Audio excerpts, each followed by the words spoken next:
Welcome back. Army Futures Command's merger with Training and Doctrine Command is underway now. The new organization will be called the Army Transformation and Training Command. Jeb Nadaner is Senior Vice President of Government Relations at Govini. He's former Deputy Assistant Secretary of Defense for Industrial Policy. Jeb, welcome. It's great to have you on the program.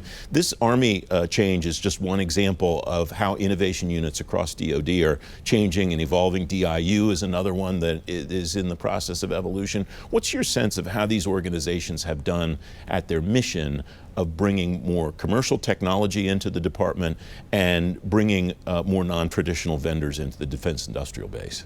Well, this journey with the innovation groups in DoD started roughly around 10 years ago.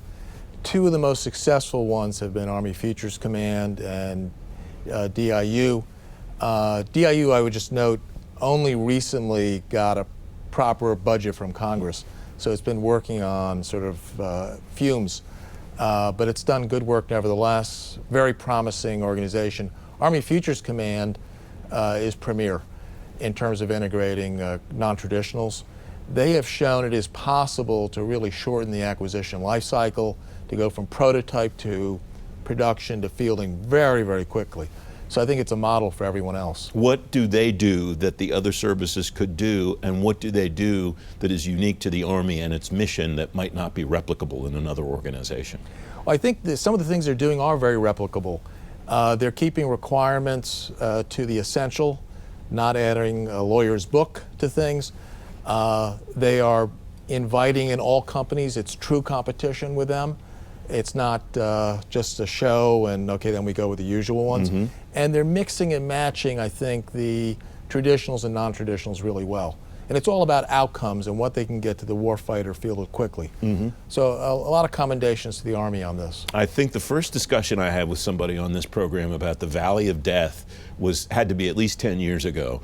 And I'm curious what that looks like in your view today, whether it's easier for companies to get from award to delivery while still being able to stay in business, given the life cycle that a government contract takes. Well, there's really two kinds of companies, non-traditionals. Some are dealing with the Valley of Death because they have an idea for a technology, but they need federal funding to get themselves over the valley. There's another kind of commercial company, non-traditional. They're paying their whole way. They're venture-backed. They live and survive based on their orders. So they don't really face that conventional Valley of Death. What they do need are orders, because if not, typically they're commercial companies, so if the DoD won't buy, they'll then go to the commercial sector. And that would be a big loss for national defense. Is there a role for companies like that to partner with other types of companies, to partner with big primes? What does the relationship fluidity look like in your view? I think where it's going is, one is there's some things that the non-traditionals do better, particularly software. But there's some other things that they may be able to be very cost competitive, certainly rocket launch, maybe munitions.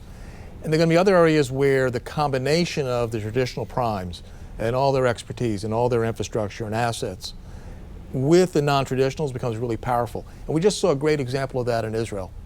So the U.S. airmen performed wonderfully with the B-2s, but it's notable what the Israeli ecosystem did. Even with some U.S. technology, they have a much more mature model of integrating the startups and the traditionals. And you see very quick deployments and really amazing targeting.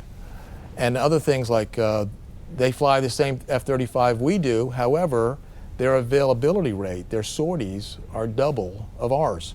That's because they're using modern commercial software in the sustainment of their airplanes. So same airplane comes out of Fort Worth, but a lot of ours are sitting in the hangar. The Israeli ones are up and operational. What can we do that they're doing, and what would we have to change in the acquisition process, in the governance process, or whatever to get to that level? I think a good starter would be follow the law. Congress has made all the acquisition streamlined laws that one could ask for. And they'll produce even more. But what's on the books is excellent. It's a question of following it. Second thing is follow the President and Secretary of Defense's guidance. They have been very clear with the DoD. Get on with it. You have all the authorities you need. So it's a question of sort of the big DoD middle actually feeling comfortable enough to say, okay, I can use these so-called new acquisition pathways, even though they're many decades old.